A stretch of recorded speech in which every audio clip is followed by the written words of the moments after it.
하는 것은 이제 선생님이 몇 번 강조했어요. 이와 같은 글은 이 글이 아니라 그 글의 갈래를 말하는 거다. 그럼 가, 나, 다. 이 글의 갈래는 뭐예요? 네, 맞아요. 시예요, 시. 자, 그러면 이 문제는 이렇게 바꿀 수 있어요. 시의 특성 너 알아? 이해가 되시죠? 즉 출제자의 마음은 우리 학생들이 시의 특성 정도는 알고 있을까? 얘가 공부를 제대로 했으면 시가 어떤 특성을 지니고 있는지 정도는 알고 있어야 하는데 자, 그거를 평가하고 싶어서 이 문제를 낸 거예요. 아시겠죠? 자, 그럼 시의 특성 확인해 보겠습니다. 시인의 사상이나 감정을 전달하는 게 시예요.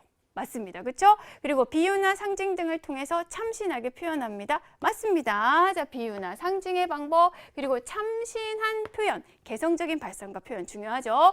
그리고 시어나 식구를 반복해서 운율을 만들어내는 문학 맞습니다. 시는 운문 문학이라고 했어요. 운율을 만들어내고요.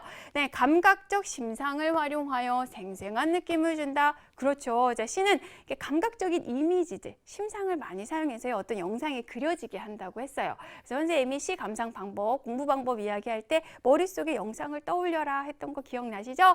자, 그다음 마지막 5번 갈등 전개 과정을 중심으로 내용을 전개한다. 자, 이거는 시가 아니라 갈등을 중심으로 살펴봐야 하는 거. 그렇죠. 소설입니다. 소설. 자, 이것은 소설의 특성에 해당이 돼서요. 정답은 5번이 되는 거예요.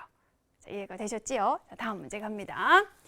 2번 가부터 다에 대한 설명으로 적절한 것은 이번에는 이제 이와 같은 글이 아니라 가, 나, 다 이 셋에 대한 설명을 물었어요. 그래서 선지를 잘 보면 이 출제자는 뭘 확인하고 싶은 거냐면 상당히 어려운 문제예요. 여기 지금 별표가 쳐져 있는데 매우 어려운 문제에 사실 속합니다. 왜냐? 이런 의도를 담고 있기 때문이에요. 출제자는 여러 시들을 놓고 여러분이 이제 여러 가지 내용이나 표현, 화자 이제 여러 가지 면에서 이렇게 비교를 하면서 감상할 수 있는 능력이 있는지 그걸 평가하고 싶은 겁니다. 그래서 조금 까다로운 문제에 속해요. 자, 이 문제를 맞은 친구는 굉장히 실력이 뛰어난 겁니다. 근데 틀렸다고 좌절하지 마세요. 틀릴 가능성이 상당히 높아요. 자, 그럼 선생님하고 같이 선지를 볼게요. 1번. 가나 다 모두 화자가 시 속에 등장한다. 자, 그런데요, 여러분 1번만 보면 쉬운 문제예요. 여러분 이거 보면서 망설인 친구 별로 없죠. 선생님이 화자가 시에 직접 드러나는 거, 겉으로 드러나는 경우 얘기했었어요. 오늘의 학습 Q&A로도 기억나요? 맞아요. 시 속에 나가 등장하면 화자가 겉으로 드러나는 거, 시 속에 등장하는 거라 했죠. 그런데 가, 나, 다 이 세 작품 모두 다 나가 드러납니다. 자, 그러면 맞는 설명, 정답은 1번 이렇게 찾을 수 있어요. 그래서 이거 정도는 여러분이 쉽게 찾았지라도 나머지 선지가 뭐가 틀렸는지 정확히 이해하기가 어려웠을 거예요. 선생님이 차근차근 설명드리겠습니다. 자, 2번 가나다 모두 화자는 과거 회상을 바탕으로 말하고 있다. 자, 가는 먼 후일이에요. 먼 후일은 과거가 아니라 미래를 가정해서 이야기하고 있었죠. 그리고 나 귀뚜라미는 현재 상황에서 자신의 미래에 대한 소망을 이야기하고 있어요. 자, 그 다음에 다는 어떤가요? 엄마 걱정. 이거 하나만 과거를 회상하고 있는 겁니다. 그래서 가, 나는 해당이 안 되기 때문에 틀린 거고요. 네, 3번 가와 나는 현실에 대한 긍정의 태도, 다는 부정의 태도를 드러내고 있다고 했어요. 자, 그럼 가는 먼 후일이죠. 먼 후일에서 현실은 임과 이별한 상황인데 긍정하고 있다고 보기 어렵죠. 자, 나 귀뚜라미도 마찬가지. 현실은 매미에 눌려서 자기 소리가 제대로 들리지 않는 그런 겨우 생존의 소리를 내고 있는 상황이니 긍정하고 있다고 보기 어렵죠. 미래에 대한 어떤 긍정은 담겨 있지만 그 다음에 다는 엄마 걱정인데요. 현실을 부정한다. 그냥 현재 입장에서 과거를 회상하고 있기 때문에 현재 상황에 대한 태도는 잘 드러나 있지 않아요. 그래서 이건 전부 다 적절하지 않다고 할 수 있어요. 이해가 되시죠? 자, 다음 4번 갑니다. 가와 다는 외형률의 운율을, 나는 내재율의 운율을 형성하고 있다라고 했습니다. 네, 여러분 이거는 조금 어려울 수 있는데요. 가, 나, 다 전부 다 우리가 갈래상 형식을 기준으로 나눌 때 자유시로 분류를 해요. 왜냐? 어떤 정해진 형식이 있어서 거기에 맞춰 쓴 시는 아니거든요. 그래서 대부분 자유시는 내재율을 지니고 있다고 합니다. 그래서 기본적으로 가나다 전부 다 내재율을 지니고 있는 시라고 할 수 있는데요. 자, 다만 그래서 이건 맞고 이건 틀리게 되는데 가는요. 이제 가는 정형시는 아니지만 글자 수가 3, 3, 4 그리고 삼음보 이렇게 해서 겉으로 드러나는 요소가 있어요. 그래서 외형률적인 요소를 지니고 있다. 이 가, 먼 후일의 경우 그런 식으로 설명을 합니다. 참고로 알아두시면 되겠고요. 네, 5번으로 갈게요. 가는 어른의 목소리로, 그 다음에 나와 다는 어린아이의 목소리로 말하고 있다. 여러분 이건 어떤가요? 가, 나, 다 전부 다 어른의 목소리라고 할 수 있어요. 특히 다의 경우는 이제 이연에 보면 어른이 된 화자가 과거를 회상하고 있잖아요. 그래서 기본적으로 어른의 목소리라고 할 수 있겠죠. 자, 이것도 적절하지 않습니다. 어려운 문제 풀었고요. 자, 3번. 자, 3번은 여러분 어떻게 풀었나요? 쉬울 수도 있고 어려울 수도 있을 것 같은데, 자, 가에서 주로 드러난 표현 방법을 활용하고 있는 걸 물었습니다. 자, 그럼 가는 먼 후일이에요. 먼 후일에 주로 드러난 표현 방법 뭐라고 배웠습니까? 맞아요. 이전노라가 여러 번 반복이 되죠. 근데 실제로는 잊은 게 아니에요. 네, 반어죠. 자, 즉 이 문제를 출제한 사람은요, 반어적 표현 방법이 쓰였다는 걸 얘가 알까? 그리고 반어와 역설을 구분할 수는 있을까? 그리고 반어가 정확히 무엇이고 역설이 무엇인지를 알아야 이 문제를 풀 수 있거든요. 자, 그래서 반어가 쓰인 표현 방법을 찾는 문제, 그리고 역설과 구분 짓는 문제라 할 수 있습니다. 한번 볼게요. 지금 대낮인 사람들은 어둡다라고 했어요. 대낮인데 어둡다, 모순되죠. 이건 역설이고요. 날카롭게 찌르는 가시가 너그럽다. 이거 배웠죠? 지난 시간에 날카로운데 너그럽다, 모순된 표현 역설이죠. 눈물이 말랐대요. 그런데 눈물이 또 맺혔대요. 말이 안 되죠. 역시 역설입니다. 나는 아직 기다리고 있을 테요. 찬란한 슬픔의 봄을. 슬픔은 좀 부정적인 의미의 시어인데 찬란하다는 건 긍정적 의미의 시어잖아요. 서로 어울리지 않죠. 역시 역설. 5번 가면 나보기가 역겨워 가실 때에는 죽어도 아니 눈물 흘리오리다. 자, 울지 않을 거면 그냥 안 울면 되지. 죽어도 안 울 거예요. 자, 이렇게 얘기하는 거에는 얘가 슬픔을 전혀 느끼지 않는다라고 해석을 하면 안 되겠죠. 슬픔, 매우 많은 슬픔을 느낄 텐데, 매우 큰 슬픔을 느낄 텐데, 자, 그걸 반대로 나 절대 안 울 거야 라고 표현했다고 할 수 있어요. 그래서 이 부분이 반어에 해당이 됩니다. 여기에는 모순된 표현은 전혀 없어요. 그래서 역설은 아니에요. 이해가 되시죠? 그래서 정답은 5번이 된다고 할 수 있습니다. 자, 이렇게 찾아주시면 되고요. 자, 4번 서술형으로 갑니다. 보기를 참고하여 나의 화자를 쓰고 그렇게 설정한 효과를 조건에 맞게 서술하라고 했어요. 자, 그럼 보기를 좀 볼게요. 자, 시인은 스스로 화자가 되어 작품 속에서 자신의 목소리를 전달하기도 하고 다른 인물을 내세워서 자신의 목소리를 대신 전달하기도 한다. 즉 스스로 시인이 화자가 돼서 직접 이야기하는 경우도 있지만 다른 인물을 내세워서 대신 전달하기도 한다는 거예요. 주제를 효과적으로 드러낼 수 있을 때. 자, 그럼 이걸 염두에 두고 문제를 다시 볼게요. 이걸 참고해서 나의 화자를 쓰래요. 그리고 왜 그렇게 설정했는지 그 효과를 쓰래요. 자, 그렇다면 출제자는 뭘 묻고 싶은 걸까? 나의 화자의 특징을 얘가 파악하고 있는지, 그리고 이런 화자를 왜 설정했는지, 그 효과를 알고 있는지. 조금 어려운 문제가 되겠죠. 자, 그러면 이 작품의 경우는 귀뚜라미잖아요. 이제 화자가 시인 자신이 아니라 맞아요. 귀뚜라미예요. 다른 인물을 내세웠어요. 왜 그랬을까? 자, 이 작품을 보면 미래를 간절히 기다리고 있죠. 여기서 말하는 미래는 가을입니다. 그 가을에 대한 간절한 기다림을 잘 드러내기에, 아주 절절하게 드러내기에 적절한 화자 귀뚜라미가 아닐까. 귀뚜라미는 가을에 엄청 많이 울잖아요. 자, 그래서 귀뚜라미를 설정했겠죠. 그래서 조건을 보니 시의 정서를 포함하래요. 그 간절한 기다림의 정서를 포함하면 되겠죠. 자, 그렇다면 정답.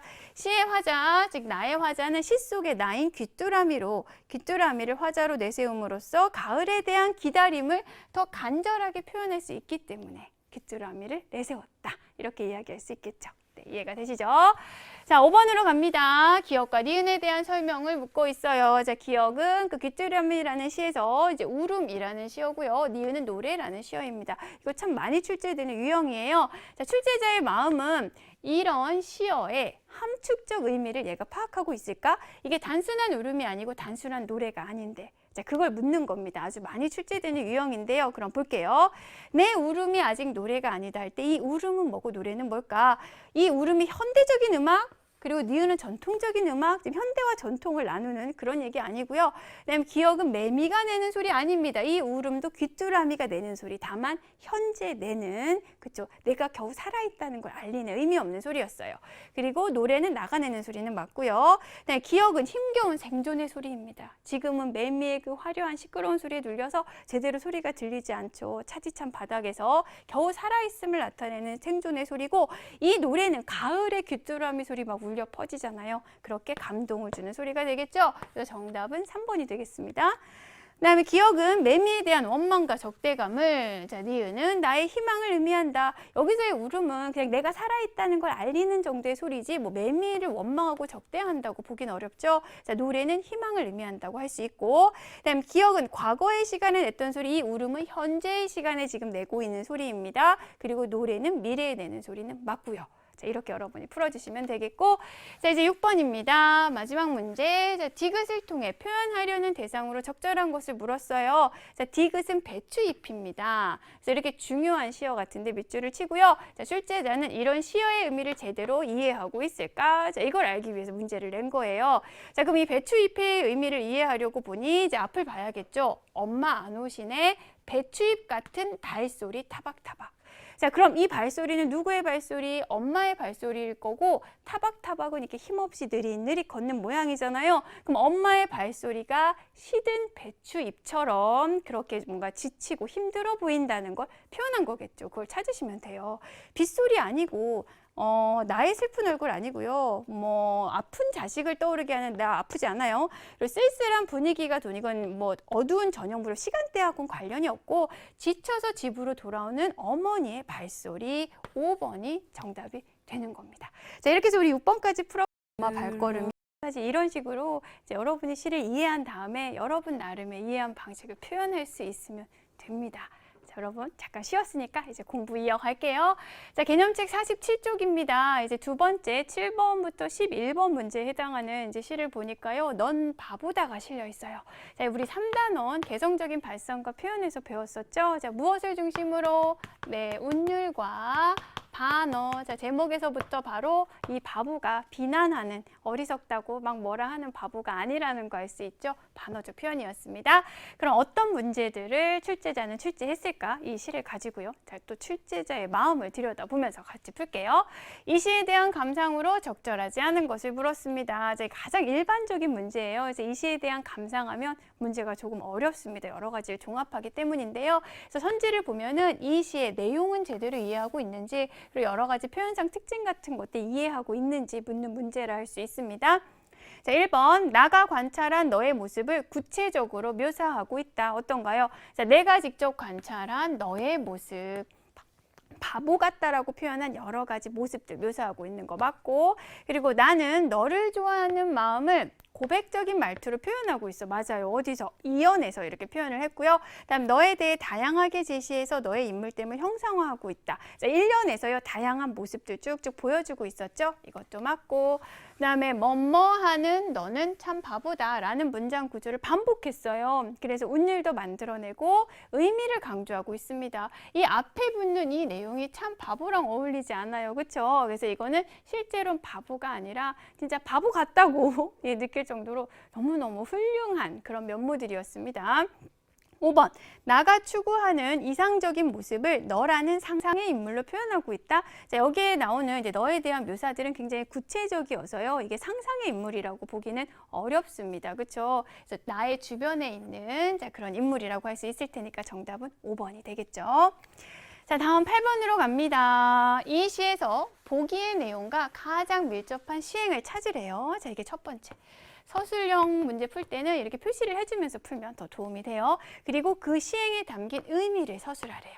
자, 여러분이 이 두 가지만 해주시면 이 서술형 문제를 풀 수 있습니다. 자, 그런데 보기를 보니까 이 시가 반어법을 활용하고 있다는 얘기를 했고, 반어법의 뜻까지 알려줬어요. 실제로는 반대되는 표현을 통해서 본래의 뜻을 강조한다라고 이야기를 했습니다. 자, 그렇죠? 자, 그러면 이 문제는 무엇을 출제자가 묻고 싶었던 걸까? 맞아요. 이 시에 반어법이 쓰인 부분 제대로 찾아낼 수 있는지, 그리고 그 반어법이 쓰인 그 부분의 의미를 제대로 파악할 수 있는지, 이걸 묻는 문제가 되겠죠. 자, 그러면 이 시에서 이 반어법이 나타난 시행은 맞아요. 바보라는 그 말이 들어간 그 시행을 찾으시면 돼요. 그리고 실제로는 바보가 아니죠. 바보는 사전에서 비난하는 거예요. 어리석다고 욕하는 건데 그게 아니라 참 훌륭한 친구라고 이야기하는 거예요. 자, 그러면 시행의 의미 한 문장으로 쓰라 했으니까 너는 참 바보다 해서 시행 찾고, 그리고 두 번째 그 의미, 너는 아주 다정하고 규칙을 잘 지키는 착한 아이이다. 이렇게 구체적으로 실제 의미를 풀어 써주시면 됩니다. 이해가 되시죠? 자, 9번으로 갑니다. 기억의 함축적 의미. 자, 이거 앞에서도 봤던 문제죠. 선생님이 많이 출제된다고 했죠? 시에서는 함축적 의미를 파악하는 게 아주 중요하기 때문에 이렇게 중요한 시어나 식구의 밑줄을 치고요. 이 시어의 함축적 의미를 파악할 수 있나 하는 문제 많이 출제하니까 잘 보셔야 돼요. 자, 민들레의 함축적 의미를 했는데 힌트가 바로 앞에 있어요. 그까짓 게 뭐 그리 대단하다고. 민들레 앞에 쪼그리고 앉아 한참 바라보는 너는 참 바보다. 민들레를 그까짓게 라고 얘기했어요. 아주 보잘것없고 작고 사소한 존재라는 거죠. 근데 그것조차도 너는 아주 소중하게 대합니다. 쪼그리고 앉아 한참 바라보잖아요. 자, 그럼 함축적 의미 자연스럽다 아니에요. 작고 사소한 것. 2번이 정답이 되겠죠. 값어치가 높은 거 아니고 그까짓 거예요. 생명력이 강한 것, 여긴 생명력과는 관련이 없고 계절의 변화와도 관련이 없습니다. 이렇게 문제 풀어주시면 되고요. 자, 이제 10번 니은을 통해 나가 말하고자 하는 바와 가장 가까운 것을 물었습니다. 니은은요, 그런 내가 좋아서 그림자처럼 내 뒤를 졸졸 따라다니는 나는 이라는 이 부분인데요. 이 문제는 출제자가 뭘 묻고 싶은 거냐면 이 부분을 통해서 여기서 화자인 나가 말하고자 하는 바, 즉 화자가 무엇을 우리에게 표현하고 싶은지 그걸 정확히 파악할 수 있는지 묻는 문제입니다. 자, 그러면 이 말을 통해서 뭘 얘기하려는 거예요? 네가 좋아서 그림자를 졸졸 따라다녀. 그럼 나는 뭐냐? 나는 왜 이렇게 뭐 한심하냐? 이게 아니죠. 그만큼 나는 너를 닮고 싶어서, 너를 정말 좋아하고 너를 닮고 싶어서 항상 내 곁에 있고 싶다는 그런 뜻이 되겠지요. 자, 그런 의미를 찾으시면 돼요. 너를 위해 뭐 헌신하고 희생하는 거 아니고 이겁니다. 너를 그림자처럼 따라다녀요. 나도 사실은 너처럼 살고 싶어서. 보고 배우고 싶은 거죠. 그래서 2번이 정답. 너보다 더 나은 삶은 아니고요. 뭐 나만의 개성적인 삶 아니에요. 그렇다면 너를 그렇게 졸졸 따라다닐 필요도 없을 거고요. 나도 다른 사람의 칭찬을 듣고 싶다. 뭐 너가 막 칭찬을 받는 이런 내용도 없었습니다. 그래서 정답은 2번이 되겠습니다. 11번으로 갈게요. 마지막 문제. A부터 E 중 대상에 대한 화자의 태도가 다른 하나를 물었습니다. 자, 대상에 대한 화자의 태도라 했는데, 자, 출제자는요, 이제 시를 보면은 시에서 다루는 대상이 있어요. 그래서 그 대상에 대해 화자가 어떤 태도를 취하느냐, 되게 이게 주제와 연결되는 경우가 많아서 그걸 파악할 수 있는지 묻고 싶었던 겁니다. 그러면 이 넌 바보다에서 지금 다루고 있는 대상은 맞아요. 너예요, 너. 그럼 너에 대한 화자의 태도가 나머지와 다른 걸 고르시면 돼요. 1번, 종이에 싸서 쓰레기통으로 달려가요. 사소한 쓰레기도 쓰레기통에 이렇게 가서 버립니다. 규칙을 잘 지키는 이제 긍정적 태도, 너에 대한 긍정적 태도가 드러나고, 개구멍으로 쏙 빠져나가면 금방일 걸, 그렇게 하지 않아요. 너는 이건 너와 상관이 없는 거죠. 즉 이거는 그냥 나의 편의만 추구하는, 그래서 규칙도 막 어기는 부정적인 거라 할 수 있겠죠. 그리고 쓸데없이 꾸벅 인사합니다. 그쵸? 뭐 연탄장수 아저씨한테도 훌륭한 태도, 긍정하는 거고, 아무도 흘리지 않는 눈물을 찔끔거려요. 그만큼 정이 많아요. 긍정하는 거고, 눈을 동그랗게 뜨고 내 이야기에 머리를 끄덕여줍니다. 예, 역시 긍정하는 겁니다. 무슨 이야기든 귀 기울여서 들어주는, 자, 그런 면모를 드러내는 거죠. 자, 그렇다면 태도가 다른 건 네, 2번이 되겠지요. 자, 이렇게 해서 이제 2번, 12번 문제까지 풀어봤고요. 자, 이번에는 반어적 표현에 관해서 이제 여러분 수강후기 숙제들 좀, 이런 날부터 16번 문제에 있는 이 동백꽃은 우리 1단원에서 변이가 화가 나는 모습, 결말에 해당하는 단원의 학습 목표와 관련되니까 그걸 묻고 있는 문제예요. 자, 이 글의 서술자 한번 같이 보겠습니다. 참고로 서술자의 특징에 관한 문제가 나오면 여러분 머릿속에 시점을 먼저 떠올려 주세요. 자, 1인칭, 네, 이 소설 주인공 시점이었어요. 이거 염두에 두고 선택지를 보겠습니다. 서술자는 나가 겪는 사건을 객관적으로 관찰한다? 아니에요. 주관적으로 자기 이야기를 들려주고 있어요. 그다음에 서술자는 점순의 내면에 집중하여 사건을 전달한다? 점순의 내면에 집중하는 게 아니라 자기가 느끼고 생각한 걸 전달하고 있죠. 1인칭 주인공 시점입니다. 이것도 틀렸고, 서술자는 나의 내면 심리를 정확하게 해석하지 못하고 있다? 내가 내 이야기를 솔직하게 들려주고 있기 때문에 나의 내면을 정확하게 해석하지 못한다고 볼 수는 없고요. 그다음에 4번, 서술자는 나와 점순의 모든 면에 대해 전지적 입장에서 서술하고 있다. 전지적 입장, 점순에 대해서도 모든 걸 알고 있다? 그렇지 않아요. 나의 입장을 중심으로 서술하고 있기 때문에 틀리고요. 그다음에 서술자인 나는 나의 내면 세계는 드러내요. 1인칭 주인공 시점이잖아요. 하지만 점순의 내면 세계는 제대로 알지 못하죠. 그래서 이런 어수룩함 때문에 웃음을 유발했었습니다. 정답은 5번이 되겠습니다. 중요한 문제였어요. 13번 갈게요. 이 글의 내용과 일치하지 않는 것을 물었습니다. 소설에서 이제 아주 흔히 출제되는 문제입니다. 맞아요. 출제자는 얘가 내용은 제대로 파악한 거야? 자, 이걸 확인하고 싶은 거예요. 그쵸? 자, 1번부터 볼게요. 점수는 나의 관심을 끌고 싶어 한다. 맞죠? 그래서 씨암탉도 괴롭히고 감자도 주고 그러는 거죠. 네, 감자는 점순이 나에 대한 관심을 표현하는 겁니다. 그쵸? 이 감자는 점순의 마음을 담은 건데 나는 몰라요. 자, 그 다음에 나는 점순의 닭을 때려 죽이고 당황하면서도 두려워한다. 당황해서 막 벌렁 나자빠지고 엉 하고 울죠. 충분히 두려움 느낄 수 있습니다. 네, 점순은 나의 씨암탉이 괴로워하는 것을 몹시 안타까워한다. 이런 거 전혀 없었어요. 그냥 씨암탉을 괴롭힘으로써 어떻게든 나의 관심을 끌려는 그죠? 그런 면모만 드러났었죠. 그래서 4번이 틀린 내용 정답. 네, 5번, 나는 그동안 점순이 일자라고 예쁜 여자아이라고 생각했다. 직접적으로 이야기했죠. 이 일이 있기 전까지는 걱실걱실이 일자라고 예쁜 얼굴 예쁜 계집아이라고 생각했다. 그랬습니다. 그러니까 이것도 맞는 내용 되겠습니다. 14번으로 갈게요. 서술형 문제. 자, 이 글의 흐름으로 보아 마에 담긴 중심 내용을 조건에 맞게 서술하시오 라고 했습니다. 자, 이 마 문단의 중심 내용을 쓰라는 얘기예요. 소설에서는 이제 자주 출제되는 유형은 아닌데요. 특히 이런 문제는 이제 읽기 영역에서 아주 많이 출제가 됩니다. 그런데 이 마 부분이 워낙 중요하기 때문에 이제 문제를 낸 거예요. 즉 출제자는 이제 소설을 읽으면서도 이런 중요한 문단의 중심 내용 정도는 얘가 파악을 하고 있을까? 있겠지? 자, 이 부분을 평가하기 위한 겁니다. 그래서 말을 보면 못에 떠다 밀렸는지 나의 어깨를 짚은 채 그대로 퍽 쓰러진다. 그 바람에 나의 몸뚱이도 겹쳐서 쓰러지며 한창 피어 퍼들어진 노란 동백꽃 속으로 푹 파묻혀 버렸다. 노란 동백꽃이 핀 시골이죠. 전형적인 향토적인 분위기 느껴지고요. 그래서 알싸한 그리고 향긋한 그 냄새에 나는 땅이 꺼지는 듯이 정신이 고만 아찔하였다. 자, 나와 점순이 같이 이렇게 이제 쓰러지는 그런 장면이에요. 상당히 낭만적이죠. 그러면서 내가 사랑의 감정을 느끼는 겁니다. 아주 낭만적이고 좀 서정적인 이런 분위기가 잘 느껴지는 대목. 그래서 중심 내용은 뭐예요? 나와 점순이가 사랑하게 되었다. 뭐 이런 정도 정리하시면 됩니다. 자, 그러면 조건을 보니 장면의 분위기를 쓰래요. 마침 선생님이 썼습니다. 향토적 분위기, 서정적 분위기, 그쵸? 그리고 한 문장으로 쓰래요. 한 문장으로 쓰면 돼요. 즉 서정적, 향토적 분위기 속에서 두 남녀가 순박한 사랑을 하게 되는, 자, 이게 중심 내용이라고 할 수 있겠죠? 자, 이제 15번으로 갑니다. 기억을 보기의 내용에 맞게 바꾸었을 때 반드시 바꾸어야 할 부분으로 적절한 것을 물었습니다. 자, 그럼 기억을 보니까 이거 조금 어려울 수 있는데요. 내가 멍하니 섰다가 점순이가 매섭게 눈을 흡뜨고 닥치는 바람에 뒤로 벌렁 나자빠졌다는 이 대목인데 보기를 보니 서술자 이야기가 나와요. 그래서 서술자가 이야기 밖의 위치에 그럼 3인칭 시점 말하는 거네. 서술자가 인물의 외면을 관찰해서 전달해. 그럼 이건 관찰자잖아. 그러면 3인칭 관찰자 시점 얘긴데 근데 원래 이 작품은 1인칭 주인공이잖아. 그렇다면 출제자는 시점의 내 종류를 알고 있는지, 그리고 그 특징을 이해하고 있는지, 그리고 시점을 바꿔 쓸 수 있는지를 확인하고 싶었던 거예요. 자, 그래서 1인칭 시점을요, 3인칭 시점으로 바꾸려면 가장 눈에 띄게 나타나는 특징, 맞아요. 나가 사라져야 됩니다. 3인칭 시점이기 때문에 서술자가 나가 아니죠. 이해가 되시죠? 그래서 뭐 나 대신에 그나 이름을 점순이니까 점돌이로 지어볼까요? 점돌이 이렇게 이름을 지어야 되겠지요. 그리고 주인공 시점이 아니라 관찰자 시점이에요. 그럼 인물의 내면 심리가 드러나면 안 됩니다. 자, 이 점에 초점을 맞춘다면 어느 부분을 고쳐야 할까? 선택지를 볼게요.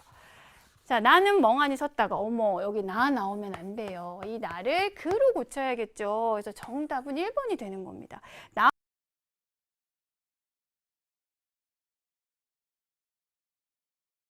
나머지는 뭐 1인칭 주인공이든 3인칭 관찰자든 상관이 없어요. 그쵸? 그리고 3인칭으로 표현했고 어떤 모습을 관찰해서 보여주니까. 자, 이제 마지막 16번으로 갈게요. 보기를 바탕으로 할 때 나에서 점순이 우리 씨암탉을 마음대로 때릴 수 있는 이유를 조건에 맞게 서술하라고 했어요. 여기 보면 점순이가 우리 씨암탉을 마음대로 때립니다. 자, 이런 인물의 행동. 굉장히 중요해요. 이 작품을 이해하는 데 있어서. 그래서 문제를 출제하는 사람은 인물이 왜 이런 행동을 했는지 얘가 파악하고 있는지 그걸 알고 싶었던 겁니다. 자, 그럼 점순이는 우리 씨암탉을 왜 마음대로 때릴 수 있었을까? 예, 보기를 보면 여러분 바로 알겠죠? 저희는 마름, 우리는 거기에서 땅을 붙여먹는 소작인이라는 거예요. 자, 이런 처지의 차이가 있기 때문에 소작인이 마름을 함부로 할 수 없다는 걸 점순이가 알고 괴롭힌다는 거 알 수가 있죠? 자, 그러면 점순을 주어로 해서 쓰면 돼요. 점순은 알고 있어요. 땅을 빼앗길 걸 내가 두려워하고 있다는 그런 나의 처지를 알고 있기 때문이다. 이렇게 써주면 되겠죠? 자, 문제 다 풀어.